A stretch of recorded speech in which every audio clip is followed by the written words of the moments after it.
Hello everyone. कैसे हैं आप सब। मेरा नाम है Syed Mohammad Arsalan. Welcome back to my channel medicos academy.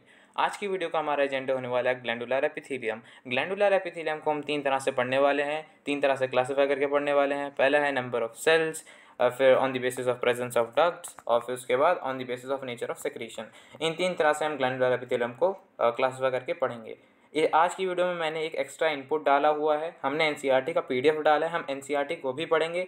इससे आपको पता चल जाएगा जो ये नोट्स हैं वो प्रॉपरली एनसीईआरटी से ही बनाए गए हैं, कुछ बाहर नहीं है, कुछ एक्स्ट्रा ज़्यादा नहीं है।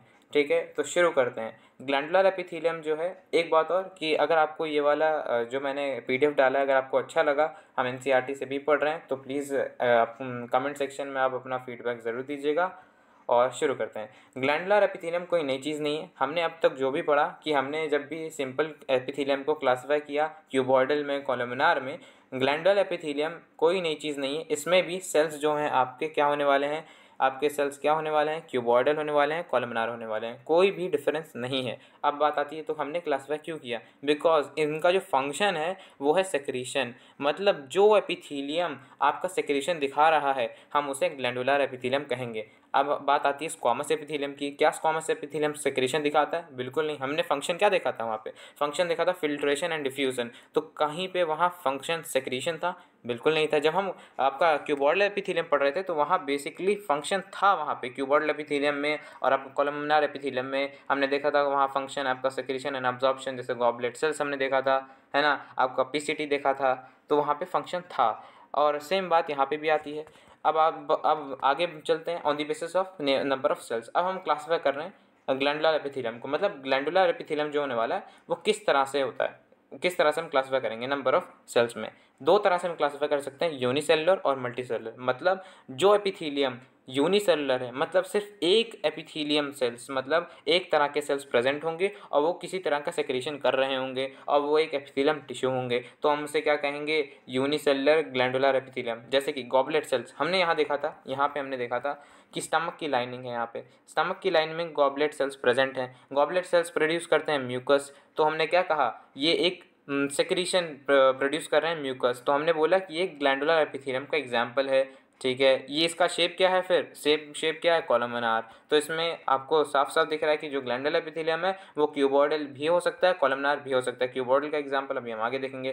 तो ये तो बहुत ईजी हो गया। नंबर ऑफ सेल्स के बेसिस पे हमने क्लासिफाई किया। यूनिसेलुलर एक तरह के, ये एक सेल जो है एक ग्लैंड की तरह एक्ट करता है। मल्टी सेलुलर अगर हम बात करें तो मल्टी सेलुलर में क्या होने वाला है, ये मल्टी सेलुलर जो है सेल्स वो एक साथ प्रेजेंट होंगे, मतलब क्लस्टर ऑफ सेल्स प्रेजेंट होने वाले हैं और फिर वो एक ग्लैंड की तरह काम करेंगे। जैसे कि आपका एग्जांपल हो गया पिट्यूटरी ग्लैंड, आपके सर में प्रेजेंट होता है, हेड में, ब्रेन में प्रेजेंट होता है। दूसरा हमारा थायराइड, तीसरा हमारा सलाइवरी ग्लैंड्स। तो इसमें कई सारे different type of cluster of cells, similar cells एक साथ आके इकट्ठा हुए हैं, वो एक ऑर्गन, एक ग्लैंड बनाते हैं, जिसे हम कहने वाले हैं आपका pituitary gland, salivary gland, thyroid gland. ठीक है, और वो है मल्टी सेलुलर। तो हमने क्या बोला कि वो एक ग्लैंडुलर एपिथेलियम का एग्जांपल है। एपिथेलियम से क्या समझे, मतलब जो हमारी लाइनिंग होने वाली है, जो हमारी लाइनिंग होने वाली है ग्लैंड की, वो एक एपिथेलियम सेल से होने वाली है। हमने जब एपिथेलियम सेल्स को सबसे पहले क्लासिफाई किया था सिंपल में, और सिर्फ हमने क्लासिफाई किया था कंपाउंड में, तो हमने यहाँ पे देखा था कि lining of body cavity and lining of ducts and tubes, ये हमने दो देखा था। देख रहे हो डक्ट्स की लाइनिंग, तो यहाँ पे आपने साफ साफ देखा कि जो ग्लैंडुलर एपिथेलियम है वहाँ उस पे जो लाइनिंग कौन कर रहा है, उस पे लाइनिंग आपका एपिथेलियम ही कर रहा है। वो दो शेप में प्रेजेंट है, आपका क्यूबॉइडल एंड कॉलमनार। दूसरा टाइप ऑफ क्लासिफिकेशन है presence and absence of ducts. मतलब डक्ट्स क्या होती हैं, एक तरह की पाइप है जिसके अंदर सेक्रेशन जाता है। कोई भी सेल है वो अपना कोई भी प्रोडक्ट सेक्रेट करेगा, तो या कोई भी अपना प्रोडक्ट सेक्रेट करेगा, अगर वो डक्ट के थ्रू जा रहा है तो हम उसे कहेंगे एक्सोक्राइन, हम उसे कहेंगे एक्सोक्राइन। अगर वो डक्ट के थ्रू नहीं जा रहा है, डक्टलेस ग्लैंड है, तो हम उसे कहेंगे एंडोक्राइन। देखो डिफरेंस है, डिफरेंस क्या है, एक्सो मीन्स मतलब डक्ट के अंदर हो रहा है, एक्सो आप समझो कि बाहर, लेकिन हम क्या बोलेंगे कि एंडो मतलब अपोजिट होने वाला है। मतलब क्या होने वाला है, आपका जो डक्ट है उसके अंदर सेक्रेशन जाने वाला है, और एंडोक्राइन में क्या होगा कि आपका जो सेक्रेशन है वो डक्टलेस ग्लैंड है, मतलब सेक्रेशन जो है वो डायरेक्टली स्ट्रीम, मतलब ब्लड स्ट्रीम के अंदर चला जाएगा डायरेक्टली। यहाँ पे लिखा हुआ है, यहाँ पे लिखा भी हुआ है हमने यहाँ पे नोट्स में कि endocrine are ductless gland pouring their secretion directly into the blood stream, मतलब अपना सेक्रीशन वो डायरेक्टली ब्लड स्ट्रीम के अंदर पोर कर देते हैं। दूसरा एक्सोक्राइन में जो हमने यहाँ देखा कि exocrine are the glands which pour their secretion via duct. Example बहुत इंपॉर्टेंट है, एग्जाम्पल बहुत इंपॉर्टेंट है। ये रहा एग्जाम्पल हमारा, एग्जाम्पल है यहाँ पे salivary gland, sweat gland example है। दूसरा बात करते हैं इनके एग्जाम्पल क्या है, थायराइड। दूसरा एग्जाम्पल हाइपोथैलेमस, ये भी हाइपोथैलेमस आपका ब्रेन में प्रेजेंट होता है, एक तरह का ग्लैंड है। एग्जाम्पल याद रखना बहुत इंपॉर्टेंट, याद रखेंगे। देखो अब तुम बोलोगे यहाँ पे भी एग्जाम्पल थायराइड है और यहाँ पे भी है, अरे मैंने बोला तो हम क्लासीफाई कर रहे हैं अलग अलग बेसिस पे, ठीक है। तो यहाँ पे हमने यूनिसेलर मल्टीसेलर हमने क्लासीफाई किया, तो हम क्या समझेंगे कि आपका जो ये एक ग्लैंड है हमारा थायराइड ग्लैंड, हमारा जो थायराइड ग्लैंड है वो मल्टीसेलर ग्लैंड है और वो एंडोक्राइन भी है, ठीक है। अब एक चीज़ और आ जाती है यहाँ पे कि कुछ ग्लैंड्स होते हैं वो मिक्स्ड होते हैं, मतलब वो अपना सेक्रीशन डायरेक्टली ब्लड स्ट्रीम के अंदर भी डाल देते हैं और उनके पास डक्ट्स भी प्रेजेंट होती हैं। और तो हम इन्हें क्या कहेंगे कि हेटेरोक्राइन ग्लैंड्स, मतलब दोनों, मतलब वो अपना सेक्रीशन डक्ट्स में भी डाल सकते हैं और वो डायरेक्टली ब्लड स्ट्रीम में भी डाल सकते हैं। यहाँ पे लिखा है कि heterocrine has both endo as well as exocrine part, ठीक है। एग्जाम्पल बहुत important, pancreas, testis and ovary. अच्छा अब एक क्वेश्चन पूछता हूँ यहाँ पे, देखते हैं आपने कितना मतलब समझा है। हमने जब दूसरे लेक्चर में, दूसरे लेक्चर में जब हमने दूसरा लेक्चर लिया था तो वहाँ पे हम बता रहे थे simple squamous epithelium. Simple squamous epithelium में टेस्टिस एंड ओवरी आपका एग्जाम्पल था, नहीं आपका क्यूबॉइडल एपिथेलियम में, सिंपल क्यूबॉइडल एपिथेलियम में टेस्टिस एंड ओवरी एग्जाम्पल था आपका स्मूथ वाले में। स्मूथ वाले सेक्शन हमने 3 सेक्शन किए थे, स्मूथ किया था, सिलेटेड किया था और हमारा लास्ट था ब्रश बॉर्डर। तो जो हमने फर्स्ट किया था स्मूथ वाला, जो हमारा एक क्लासिफिकेशन था उसमें एक एग्जाम्पल था टेस्टिस एंड ओवरी, हमने इसको एक एक्स्ट्रा नाम दिया था, वो नाम क्या है आप कमेंट सेक्शन में बताएंगे। चलिए आगे चलते हैं। देखो इनका एक चीज़ और, जो हमारा एंडोक्राइन है उनका जो सेक्रीशन होगा वो हार्मोन है, ये याद रखेंगे, हार्मोन सेक्रीशन होने वाला है। और यहाँ पे कुछ चीज़ें लिखी हुई हैं, ये पर्टिकुलरली इसी के लिए नहीं है, ये सारे ग्लैंड्स के ऊपर लागू होती हैं। मतलब कौन कौन से तरह के सेक्रीशन हो सकते हैं, मतलब म्यूकस सेक्रीट भी हो सकता है, सलाइवा भी सेक्रीट हो सकता है, ईयर वैक्स भी सेक्रीट हो सकता है, oil and milk, cell product, ये सब आपके एग्जाम्पल होंगे, बहुत अच्छे एग्जाम्पल्स होने वाले हैं। तो हमने सक्सेसफुली 2 तरह के, हमने जिस तरह से हमको क्लासीफाई करना था हमने 2 पार्ट हमने कंप्लीट किया हमारा ग्लैंडुलर एपिथेलियम का। तीसरा हमारा पार्ट होने वाला है on the basis of nature of secretion, मतलब नेचर, सेक्रीशन का नेचर क्या होने वाला है, मतलब क्या, अब समझो जो हमने सेक्रीशन किया वो या तो पूरा सेल ही एक तरह से सेक्रीशन होता है। होलोक्राइन का सेक्रीशन का क्या मतलब, यहाँ पे हमने 3 तरह से क्लासीफाई किया है। इसका मतलब ये है, होलोक्राइन का मतलब ये होता है कि आपका जो सेल है उसके अंदर सेक्रीशन प्रेजेंट है और वही सेक्रीशन बाहर जाएगा, और एक टाइम जब होता है बेसमेंट मेम्ब्रेन से ही आपका पूरा सेल उठ के चला जा रहा है, बेसमेंट मेम्ब्रेन से ही आपका पूरा सेल उठ के बाहर जा रहा है, एक तरह से सेक्रीशन की तरह से पूरा सेल ही बाहर जा रहा है, मतलब वो अपना सेक्रीशन नहीं डाल रहा है बाहर, पूरा सेल ही उठ के चला जा रहा है। तो हम उसे कहेंगे होलोक्राइन सेक्रीशन, कहेंगे होलोक्राइन कहने वाले हैं, ठीक है। अब दूसरा पार्ट है हमारा एपोक्राइन। एपोक्राइन क्या है, वर्ड तोड़ते हैं, पहली बात वर्ड तोड़ते हैं। एपो मीन्स एपिकल और क्राइन मीन्स होता है सेक्रीशन। सेम इधर भी देखो, होलोक्राइन मतलब कंप्लीट और क्राइन मीन्स सेक्रीशन, मतलब कंप्लीट, होलो कंप्लीट मतलब पूरा सेल ही उठ के चला जा रहा है, बेसमेंट मेम्ब्रेन पे प्रेजेंट है आपका एपिथेलियम सेल, एपिथेलियम सेल ही उठ के चला जा रहा है पूरा सेक्रीशन के तौर पे। और एग्जाम्पल है sebaceous gland, wax gland, oil gland भी कहते हैं, बहुत इंपॉर्टेंट है। दूसरा हमारा होने वाला है एपोक्राइन ग्लैंड। एपोक्राइन ग्लैंड दूसरा एग्जाम्पल। एपोक्राइन क्या है, एपोक्राइन का क्या माने है, एपोक्राइन का माने है एपिकल पार्ट पे जो सेक्रीशन प्रेजेंट है, मतलब क्या होता है, हमारा सेल है, ये रहा हमारा सेल, ठीक है, इसके अंदर सेक्रीशन प्रेजेंट है, वो सेक्रीशन धीरे धीरे एपिकल पार्ट में जाके इकट्ठा होता है। एपिकल पार्ट में जो सेक्रीशन इकट्ठा होता है फिर कुछ ऐसा बल्क लाइक स्ट्रक्चर ऊपर बन जाता है, और फिर कुछ टाइम बाद जब सेक्रीशन बाहर जाना होता है तो ये जो एपिकल पार्ट है वही टूट के बाहर हो जाता है, और सिर्फ एपिकल पार्ट, सेल का सिर्फ एपिकल पार्ट ही बाहर जाता है सेक्रीशन की तरह। तो उसे हम कहेंगे क्या, एपोक्राइन। क्या कहेंगे, एपोक्राइन, मतलब एपिकल पार्ट सेल का टूट के सेक्रीशन के तौर पे बाहर जा रहा है, एपोक्राइन। एग्जाम्पल मेम्ब्री ग्लैंड, ठीक है।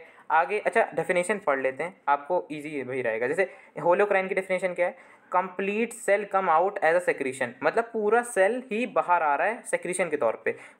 एपोक्राइन, एपोक्राइन को क्या कहेंगे, only apical part come out with a secretion, along with a secretion, apical part बाहर आ रहा है। मीरोक्राइन, मीरोक्राइन का क्या मतलब सिर्फ और सिर्फ ओनली सेक्रीशन कम वाई आ डिफ्यूजन, मतलब कोई भी, जैसे कि हमारा ये सेल है, एक सेकेंड, ये हमारा है सेल, इसके अंदर प्रेजेंट है सेक्रीशन, सेक्रीशन प्रेजेंट है, ठीक है, सेक्रीशन प्रेजेंट है, ये सेक्रीशन बाहर आ रहा है, वाया डिफ्यूजन मतलब पूरा सेल बाहर नहीं आ रहा है, बेसमेंट मेम्ब्रेन पे सेल इकट्ठा है, कोई एपिकल पार्ट बाहर नहीं आ रहा है, सिर्फ आपका सेक्रेशन ही बाहर आ रहा है, सिर्फ ओनली सेक्रेशन बाहर आ रहा है, वो भी डिफ्यूजन के जरिए। ठीक है, तो ये हमारा एग्जांपल होने वाला है हमारा गॉबलेट सेल्स। गॉबलेट सेल्स में म्यूकस प्रोड्यूस करता है, ये म्यूकस का सेक्रेशन करता है, और म्यूकस किसके जरिए बाहर आता है, डिफ्यूजन के जरिए बाहर आता है। कहाँ प्रेजेंट होता है, स्टमक की लाइनिंग में प्रेजेंट होता है। किसके किसके एग्जाम्पल है, देखो हमने सिंपल क्यूबॉइड कॉलमनार में पढ़ा था, गॉबलेट सेल्स आपका स्मूथ सरफेस होता है, उसका कॉलमनार सेल में स्मूथ सरफेस होता है, वो एक एग्जाम्पल गॉबलेट सेल्स उसका एग्जाम्पल होने वाला है। दूसरी जगह हमने कहाँ पढ़ा, ग्लैंडुलर एपिथेलियम में यूनिसेलुलर जब पढ़ा तो यहाँ पे हमने एग्जाम्पल पढ़ा। अब कहाँ पढ़ रहे हैं, तीसरे ग्लैंडुलर एपिथेलियम में जब हमने तीन तरह के क्लासिफिकेशन जब किए, हमने नेचर ऑफ सेक्रेशन देखा, तो वहाँ पे हमने देखा जो मीरोक्राइन है वो उसमें क्या हो रहा है, गॉबलेट सेल्स भी इसका एग्जाम्पल है। मीरोक्राइन क्या मतलब, ओनली सेक्रेशन कम वाया डिफ्यूजन, सेक्रेशन डिफ्यूजन के जरिए बाहर आ रहा है, कोई भी सेल बाहर नहीं आ रहा, कोई भी एपिकल पार्ट बाहर नहीं आ रहा। एग्जाम्पल गॉबलेट सेल, बहुत ईजी था। एग्जाम्पल देखो रिपीट हो रहे हैं, कुछ टफ नहीं है इसमें। अब बात करेंगे कंपाउंड एपिथेलियम के बारे में। लास्ट हमारा दूसरा सेक्शन था, हमारा एपिथेलियम दो पार्ट में बटा था। सिंपल वाला पार्ट पूरा हमने सक्सेसफुली कंप्लीट किया। अब कंपाउंड एपिथेलियम के बारे में पढ़ते हैं। कंपाउंड एपिथेलियम थोड़ा सा क्या कहते हैं, समझने में थोड़ा सा डिफिकल्ट होता है, बट ट्राई करेंगे। चलो, कंपाउंड एपिथेलियम क्या है, कंपाउंड एपिथेलियम मतलब मल्टी लेयर, वहीं पे बात करी थी हमने, मल्टी लेयर है, less role in secretion absorption. जहाँ हम अपना क्लासीफाई कर रहे थे, जहाँ हम यहाँ क्लासीफाई जब कर रहे थे, यहाँ पे जब हम क्लासीफाई कर रहे थे एपिथेलियम को, तो यहाँ क्या देखा था, प्रोटेक्शन का काम आ रहा है, प्रोटेक्शन का काम। लेकिन ये किसके काम आ रहा था, ये आपका जैसे इसको तो अभी हमने बात कर ली किसके काम आ रहा है, लेकिन ये प्रोटेक्शन का काम आ रहा है, मल्टी लेयर है। यहाँ पे हम बात कर चुके हैं इन सब चीज़ों की, तो वही चीज़ है, वही बार बार रिपीट हुआ है, कोई एक्स्ट्रा है नहीं, कोई टफ है नहीं इसमें। तो आगे चलते हैं। अब क्या बात कर रहा है, गिव प्रोटेक्शन।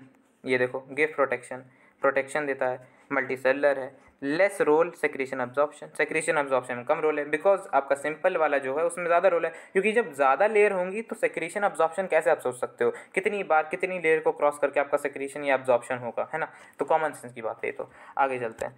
अब पहला, ये जो कंपाउंड एपिथेलियम है दो पार्ट में बटा हुआ है। स्ट्रेटिफाइड एपिथेलियम आपका देखो वो स्यूडो सेटिफाइड था, मैंने बोला था मल्टी लेयर, सेटिफाइड मतलब मल्टी लेयर, ठीक है। और वहाँ पे स्यूडो भी यूज़ किया था, मतलब फॉल्स, मतलब झूठा अपने आपको दिखाता मल्टी लेयर, बट होता नहीं है, जब हम यहाँ पे बात कर रहे थे स्यूडो सेटिफाइड एपिथेलियम के बारे में। ये देखो ये किसका पार्ट है, सिंपल का पार्ट है, बट अब ये ओरिजिनल ही स्ट्रेटिफाइड है, मतलब इसमें मल्टी लेयर प्रेजेंट है, ये मल्टी लेयर ही है। अब देखो क्या क्या बात हम करने वाले हैं, एक है आपका स्ट्रेटिफाइड एपिथेलियम, एक है आपका ट्रांजिशनल एपिथेलियम। ट्रांजिशनल एपिथेलियम बहुत इजी है, स्ट्रेटिफाइड एपिथेलियम थोड़ा सा बड़ा है, देख लेते हैं। आपका स्ट्रेटिफाइड एपिथेलियम जो है डीपेस्ट लेयर है, क्या है, डीपेस्ट लेयर है, कॉलमनार जो देखो, अभी देखो यहाँ पे ये स्ट्रक्चर है, रफ डायग्राम है, ये है रफ डायग्राम। रफ डायग्राम में सबसे नीचे लेयर जो है प्रेजेंट, यहाँ पे सबसे डीपेस्ट लेयर जो होंगी प्रेजेंट, वो यहाँ पे कॉलमनार शेप की होंगी। कौन सी शेप की होने वाली है, कॉलमनार। दूसरी बात, सुपरफिशियल सबसे ऊपर एपिकल पार्ट याद है जो हम बोल रहे थे, लेकिन जो लेयर बाय लेयर प्रेजेंट है आपका एपिथेलियम, और सबसे ऊपर वाली लेयर जो होगी, सबसे सुपरफिशियल लेयर भी होगी, वो डिफरेंट है। स्ट्रेटिफाइड एपिथेलियम में ऊपर वाली लेयर अलग अलग सेल्स की तरह होती है, जैसे कि फ्लैट, कुछ होती हैं फ्लैट, जैसे हमने वहाँ पे स्क्वामस पढ़ा था, तो जो स्यूडो सेटिफाइड, जो आपका ये स्ट्रेटिफाइड एपिथेलियम है, उसकी सबसे ऊपर वाली लेयर क्या होती हैं, कुछ फ्लैट होती हैं, कुछ जो है क्या होती हैं, क्यूबॉइडल शेप में होती हैं। कुछ कौन सी शेप की होती हैं, क्यूबॉइडल शेप की होती हैं। कुछ कौन सी शेप की होती है, कॉलमनार शेप की होती हैं, मतलब सबसे ऊपर वाली लेयर, और सबसे नीचे वाली लेयर, सबसे डीपेस्ट लेयर कॉलमनार ही होगी, सबसे डीपेस्ट लेयर कॉलमनार ही होगी। और जो सबसे ऊपर वाली लेयर होने वाली है, या तो वो फ्लैट भी हो सकती है, या तो वो क्यूबॉइडल भी हो सकती है, या तो वो सर्टिफाइड भी हो सकती है।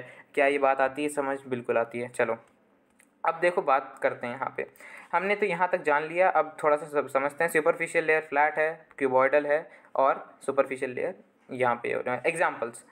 सबसे पहले हम सर्टिफाइड एपिथेलियम, जो आपका सर्टिफाइड स्क्वामस एपिथेलियम, देखो स्क्वामस यूज़ कर रहे हैं, फ्लैट यूज़ कर रहे हैं तो स्क्वामस यूज़ कर रहे हैं, क्यूबॉइडल वहाँ पे भी पड़ा है, कॉलमनार वहाँ पे भी पड़ा है, समझ रहे हो, तो बहुत इजी है। अब यहाँ पे जो आपका ये सर्टिफाइड स्क्वामस एपिथेलियम है, दो पार्ट में बढ़ता है, keratinized squamous epithelium, keratinized squamous epithelium, दूसरा नॉन केराटिनाइज्ड स्क्वामस एपिथेलियम, समझ रहे, नॉन केराटिनाइज्ड स्क्वामस एपिथेलियम। अब मतलब क्या, देखो केराटिन एक तरह का प्रोटीन होता है, समझ लो, मतलब एक्स्ट्रा नॉलेज थी, इसमें कोई ज़्यादा यूज़ नहीं इसमें, ठीक है। केराटिन जो है आपका, केराटिन स्क्वामस एपिथेलियम का क्या मतलब है, सुपरफिशियल लेयर के ऊपर केराटिन प्रोटीन का डिपोजिशन होगा। सुपरफिशियल लेयर, सबसे ऊपर वाली लेयर क्या है, फ्लैट है, सबसे ऊपर वाली लेयर में आपका केराटिन का डिपोजिशन है, तो वो केराटिनाइज्ड स्क्वामस एपिथेलियम है। इसका ये जब प्रेजेंट होता है तो इसका क्या मतलब फंक्शन होता है, ये क्या करता है, मेक्स सरफेस इम्परमिएबल, सरफेस को इम्परमिएबल करता है। मतलब ये H2O जो आर पार कर सकता है, मतलब H2O जो है वो मतलब वो H2O से प्रिवेंट करता है। मतलब जो आपका बॉडी है, अगर आपके ऊपर पानी फेंक के मारूँ तो ये थोड़ी ना होगा कि पानी आपके अंदर घुस जाएगा और पीछे से बाहर निकल आएगा, ऐसा तो नहीं होगा। यही चीज़ है, आपका जो स्किन है एक एग्जाम्पल, इसी का एग्जाम्पल स्किन, यहाँ पे थोड़ा सा कट गया लेकिन याद रखेंगे स्किन जो है आपका केराटिनाइज्ड एपिथेलियम का एग्जाम्पल होने वाला है। क्या होने वाला है, स्किन आपका केराटिनाइज्ड एपिथेलियम का एग्जाम्पल होने वाला है, केराटिनाइज्ड स्क्वामस एपिथेलियम। ठीक है, अब जहाँ पे केराटिन प्रेजेंट है वो ड्राई होने वाला है, वो सरफेस ड्राई, आपकी स्किन है परफेक्ट एग्जाम्पल स्किन। अगर हम बोलें स्किन क्या है तो हम बोलेंगे एपिथेलियम प्रेजेंट होता है वहाँ पे। अब बोलेंगे और अच्छे से हमको डिफाइन करो तो हम बोलेंगे वो स्ट्रेटिफाइड एपिथेलियम। हम बोलेंगे और अच्छे से डिफाइन करो, हम बोलेंगे वो केराटिनाइज्ड स्क्वामस एपिथेलियम है। और केराटिनाइज्ड स्क्वामस एपिथेलियम से हम क्या समझते हैं कि उसके सरफेस जो है इम्परमिएबल होने वाला है। मतलब क्या कि जो आपका वाटर है वो आर पार नहीं कर जाएगा। दूसरा ड्राई होने वाला है, क्या आपकी स्किन गीली रहती है, बिल्कुल नहीं, ड्राई। दूसरा नॉन केराटिनाइज्ड, नॉन केराटिनाइज का क्या मतलब, जहाँ पे केराटिन प्रोटीन का डिपोजिशन है ही नहीं, बहुत ईजी है तो। ठीक है, और जहाँ पे मतलब केराटिन प्रोटीन का डिपोजिशन नहीं है वो सरफेस क्या होने वाली है, मॉइस्ट होने वाली है। क्या होने वाली है, मॉइस्ट होने वाली है, इंपॉर्टेंट है, मॉइस्ट होने वाली है। दूसरी चीज़ एग्जाम्पल, इसका एग्जाम्पल स्किन था। ठीक है, इसका एग्जाम्पल क्या था, स्किन था, इसका एग्जाम्पल तो स्किन था भाई। ठीक है, स्किन था एग्जाम्पल इनका। लेकिन इसकी बात करते हैं अब नॉन कैरेक्टराइज का। नॉन कैरेक्टराइज स्क्वामस एपिथेलियम जो है उसमें ईसोफेगस है। क्यों है, अरे भाई आपका ईसोफेगस है, अंदर प्रेजेंट है, वहाँ पे मॉइस्ट है, मतलब वहाँ पे मतलब वो मॉइस्ट है, वहाँ पे कैरेटीन प्रोटीन डिपॉजिट ही नहीं है तो मॉइस्ट है। आपका स्किन मॉइस्ट है, बिल्कुल नहीं है। आपका फेरिंग्स हो गया, आपका बकल कैविटी है, देख सकते हो मॉइस्ट है, सलाइवा प्रेजेंट रहता है ना। आपका वजाइना फीमेल्स में प्रेजेंट है, मॉइस्ट है। ठीक है, तो ये सब एग्जाम्पल्स होने वाले हैं। अब हम बात करेंगे स्ट्रेटिफाइड क्यूबॉइडल एपिथेलियम का। खुशी की बात है कि इसमें क्लासिफिकेशन नहीं ज़्यादा।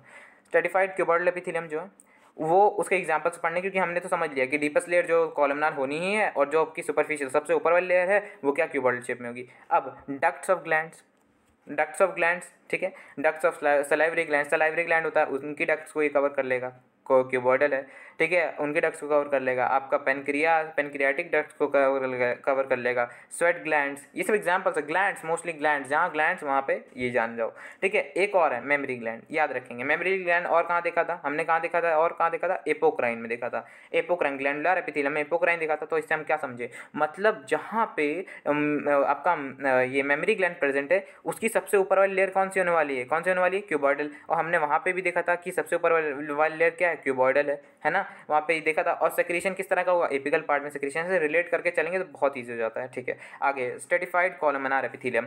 स्ट्रेटिफाइड कॉलमनार सबसे ऊपर वाली लेयर कॉलमनार शेप में होगी, कुछ इस प्रकार की होने वाली है, मतलब लंबी। ये तो क्यूबॉइडल ऐसा होता है। ठीक है, आगे एग्जाम्पल्स बहुत इंपॉर्टेंट है। सम पार्ट जो है मेल यूरेथ्रा का, male urethra between male urethra से होते हुए रेक्टम एनस तक जो भी पार्ट्स आते हैं आपके वो स्ट्रेटिफाइड कॉलमनार एपिथेलियम का एग्जांपल है। तो भाई यहाँ तक हमने कंपाउंड एपिथेलियम का स्ट्रेटिफाइड वाला पार्ट कंप्लीट कर लिया है। ठीक है, और अब हम बात करेंगे ट्रांजिशनल एपिथेलियम के बारे में। Transitional epithelium deepest layer cuboidal, deepest layer क्या होने वाली है, क्यूबॉइडल, डीपेस्ट लेयर होने वाली है क्यूबॉइडल हमारी। ठीक है, अब बात करते हैं यहाँ पे, ये हमारी कॉलमनार थी डीपेस्ट लेयर, ये है क्यूबॉइडल। चलो आगे चलते हैं। सुपरफिशियल लेयर या तो ओवल होगी या तो राउंड होगी या तो फ्लैट होगी। ठीक है, या तो राउंड होगी या तो फ्लैट होगी या तो ओवल होगी। यहाँ पे कुछ भी हो सकता था, फ्लैट हो सकता था, क्यूबॉइडल, कॉलमनार, तीन हो सकती थी। लेकिन यहाँ पे या तो ओवल या तो फ्लैट या तो राउंड, बस। एक बहुत एक्स्ट्रा बात है जो बहुत ही हद से ज़्यादा इंपॉर्टेंट है, वो ये है कि नो बेसमेंट मेम्ब्रेन प्रेजेंट ही नहीं है। देखो सबसे बेसिक बात, जब एपिथेलियम का इंट्रोडक्शन लिए थे, बेसमेंट मेम्ब्रेन प्रेजेंट है, उसके ऊपर आपका एपिथेलियम है। यहाँ पे बेसमेंट मेम्ब्रेन प्रेजेंट ही नहीं। अच्छा, असली बात ये है कि बेसमेंट मेम्ब्रेन होती है, बेसमेंट मेम्ब्रेन प्रेजेंट होती है, बट वो इतनी छोटी होती है कि हमको दिखती ही नहीं है, बहुत छोटी होती है, बहुत ही ज़्यादा छोटी होती है कि हम उसको नेग्लिजिबल लेके चलते हैं। इसलिए हम नो, एनसीईआरटी ने नो इस किया है तो हम नो ही बोलेंगे। नो बेसमेंट मेम्ब्रेन प्रेजेंट नहीं होती है ट्रांजिशनल एपिथेलियम में। ट्रांजिशनल एपिथेलियम में क्या अभी तक देखा कि डीपेस्ट लेयर क्यूबॉइडल, ठीक है, क्यूबिकल क्यूबॉइडल। दूसरा आपका जो superficial layer round, flat, Oval, कुछ भी हो सकता है। आपका बेसमेंट मेम्ब्रेन होने वाली है क्या, नहीं होने वाली है। अगर बेसमेंट मेम्ब्रेन नहीं है तो सपोर्टिंग स्ट्रक्चर नहीं है तो एक एक्स्ट्रा प्रॉपर्टी इनको मिलती है जिसे हम कहेंगे, अरे ये तो बहुत ज़्यादा बड़ा हो गया यार, एक सेकेंड, हाँ, ये स्ट्रेचेबल प्रॉपर्टी, मतलब ये स्ट्रेचेबल है, स्ट्रेचेबल हैं ये, मतलब इनको आप खींच सकते हो, इनके पास एक एक्स्ट्रा प्रॉपर्टी है स्ट्रेचेबल प्रॉपर्टी, बिकॉज बेस में मेम्ब्रेन प्रेजेंट नहीं है, आपका ये जो स्ट्रक्चरल जो स्ट्रक्चर देगा वही प्रेजेंट नहीं है आपका, ठीक है। तो इसकी एक प्रॉपर्टी है स्ट्रक्चरल, आपका मतलब वो जो है मतलब स्ट्रेचेबिलिटी देती है। आगे चलते हैं। एग्जाम्पल, ट्रांजिशनल एपिथेलियम का एग्जाम्पल यूनरी ब्लैडर और यूरेटर, यूनरी ब्लैडर यूरेटर, बहुत ईजी था। अब हमारा एनसीईआरटी वाला पार्ट जो नया इनपुट है हमारा, एनसीईआरटी पढ़ लेते हैं, शुरू करते हैं एनसीईआरटी को पढ़ना। सबसे पहले डायग्राम देख लो यार, डायग्राम देखो, ये यूनिसेलुलर ग्लैंड है, यूनिसेलुलर ग्लैंड है, यूनिसेलुलर तो क्या कह सकते हैं कि ये क्या है, गॉबलेट सेल्स हैं, गॉबलेट सेल्स बोल सकते हैं, कहाँ प्रेजेंट होने वाली हैं, ठीक है। ग्लैंडुलर एपिथेलियम का एग्जांपल है बिकॉज सेक्रीशन प्रोवाइड करती है, ये मल्टी सेलुलर का। देखो एनसीईआरटी का डायग्राम जो है देख लेना अच्छे से, क्योंकि पूछा जाता है नीट में। दूसरा, सम ऑफ दी कॉलमनार और क्यूबॉइडल सेल्स आर, देखो यहाँ पे देखो बहुत इंपॉर्टेंट लाइन लिखी हुई है कि कॉलमनार और क्यूबॉइडल सेल्स जो होती हैं वो स्पेशलाइज्ड फॉर सेक्रीशन, मतलब एक सेकेंड जस्ट यहाँ पे देखो, सेक्रीशन मतलब सारी ही ज़रूरी नहीं है कि कॉलमनार क्यूबॉइडल सेक्रीशन करेंगे, कुछ ही, मतलब सम ऑफ दी कॉलमनार और cuboidal cells specialized for secretion NCERT में, जिन्हें हम क्या कहने वाले हैं, ग्लैंडुलर एपिथेलियम। देखो कितनी सही बात है, समझ रहे हो, बहुत इंपॉर्टेंट है, बहुत अच्छे। तो ये वाला पॉइंट कवर, ठीक है। They are mainly of two types, दो तरह के होते हैं, हमने पढ़ा था ना यहाँ पे, unicellular consist of isolated glandular cells, goblet cells example यहाँ पे दिया, देखो गॉबलेट सेल्स आपका एग्जांपल एलिमेंट्री क्लान में प्रेजेंट होता है, देखो पूरी एनसीईआरटी की लाइन बाय लाइन हम पढ़ चुके हैं। दूसरा, and multi cellular consist of cluster of cells, ठीक है, मल्टी सेलुलर भी होती हैं, क्लस्टर ऑफ सेल्स क्या देखा था, सलाइवरी ग्लैंड, और क्या देखा था, याद करो, थायराइड देखा था, और देखा था पिट्यूटरी ग्लैंड, याद करो ऐसे, ठीक है। On the basis of mode of pouring their secretion, glands are divided into two categories, exocrine endocrine glands. देखो मैंने भी बोला था कि आपका सेक्रीशन के बेसिस पे, मतलब अगर सेक्रीशन डक्ट्स के अंदर हो रहा है, अगर सेक्रीशन पोरिंग देखो सेक्रीशन डक्ट्स के अंदर हो रहा है तो क्या कहेंगे, एक्सोक्राइन। अगर डक्ट्स के मतलब डक्ट्स में नहीं हो रहा है, सीधा ब्लड स्ट्रीम में डायरेक्ट ही हो जा रहा है, तो क्या कहेंगे, एंडोक्राइन। बहुत इजी। एक्सोक्राइन जो है gland secrete mucus, ear wax, oil, milk, digestive enzymes, other cells, देखो सब कुछ देख चुके हैं हम, ठीक है। these products are released through ducts and tubes, ducts और ट्यूब्स से रिलीज होते हैं एक्सोक्राइन, समझ रहे हो, बहुत इंपॉर्टेंट है, कर लिया हमने। दूसरा, इट कंट्रास्ट एंड, देखो अब देखो यहाँ पे दिया है endocrine glands do not have gland, मतलब डू नॉट हैव डक्ट्स, मतलब डक्ट्स नहीं प्रेजेंट है, डायरेक्टली कहाँ सेक्रेट करेंगे, ब्लड स्ट्रीम में। देयर प्रोडक्ट्स कॉल्ड, मतलब जो इनका प्रोडक्ट होगा, जो इनका सेक्रेशन है वो हार्मोन होने वाला है, मेनली सेक्रेशन हार्मोन होने वाला है, ठीक है, डायरेक्टली इनटू ब्लड स्ट्रीम, ठीक है, डायरेक्टली इनटू मतलब ये जो इनका जो फ्लूइड है ये डायरेक्टली ब्लड स्ट्रीम में करेंगे। देखो जो मैंने ब्लड स्ट्रीम लिखाया था, एनसीईआरटी ने लिखा है फ्लूइड बाथिंग दी ग्लैंड्स, मतलब जो फ्लूइड आपका डायरेक्टली, जो आपका ग्लैंड है आपका डायरेक्टली अपना सेक्रेशन ब्लड स्ट्रीम में डालेगा, वो आपका बहुत अच्छा एग्जांपल है, समझ गए। आगे चलते हैं। आपका क्यूबॉइडल, कंपाउंड एपिथेलियम, देखो लास्ट पार्ट था, बहुत छोटा सा है, हमने कितना बड़ा पढ़ा था, देखो क्लासिफिकेशन कर करके पढ़े थे। अब देखते हैं, compound epithelium is made up of more than one layer, ठीक है, एक से ज़्यादा लेयर से बनता है, जैसे कि बात हमने करी थी सेल्स, एंड दस these are thus has a limited role in secretion and absorption। यही बात की थी कि secretion and absorption में क्या है, लिमिटेड रोल है, समझ रहे हो, बहुत देखो हर एक लाइन बाय लाइन हमने नोट्स में लिखा है, जो बहुत इंपॉर्टेंट है, आप चाहें तो कॉपी कर सकते हैं उसे। Their main function is to provide protection against chemical and mechanical stress। अब इसका क्या मतलब है, देखो केमिकल मैकेनिकल स्ट्रेस का क्या मतलब है, केमिकल एंड मैकेनिकल स्ट्रेस, यहाँ पे देखो केमिकल एंड मैकेनिकल स्ट्रेस क्या मतलब है इसका।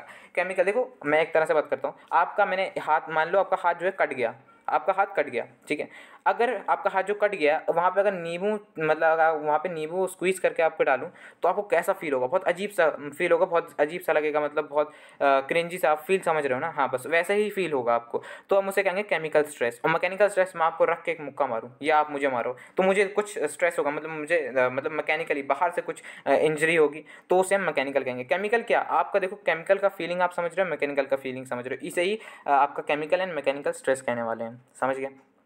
अब लास्ट आपका कि they covers the dry surface of skin. देखो यहाँ पे लिखा हुआ है, बहुत इंपॉर्टेंट।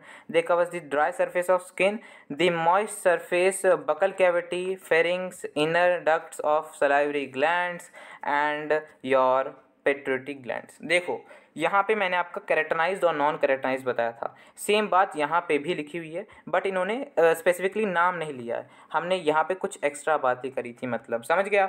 बहुत इंपॉर्टेंट था, बहुत ईजी भी था। देखो हमने पूरा एनसीईआरटी का ये वाला कवर कर लिया, मतलब देखो जो हमने पढ़ा नोट से वो हमने एनसीईआरटी से भी पढ़ लिया, और आप देख रहे होगे कि नोट्स में कुछ भी एनसीईआरटी से ज़्यादा कुछ बाहर नहीं है, कुछ एक्स्ट्रा जो कि इंपॉर्टेंट है। अच्छा ये डायग्राम है मल्टी सेलुलर का, ध्यान रखेंगे, ये रहा डायग्राम मल्टी सेलुलर का। तो अगर आपको अच्छा लगा तो यार प्लीज़ वीडियो को वीडियो कह रहा हूँ, चैनल को सब्सक्राइब करना, वीडियो को ज़्यादा से ज़्यादा शेयर करना, और कमेंट करना यार कैसा लगा। और ये वाला नया वाला ज़रूर कमेंट करना कि जो मैंने एनसीईआरटी का जो पीडीएफ मतलब डाला और फिर एक्सप्लेन किया तो कैसा लगा, प्लीज़ ठीक है बताना। तो शुक्रिया, सेफ़ रहें, स्वस्थ रहें, बाय।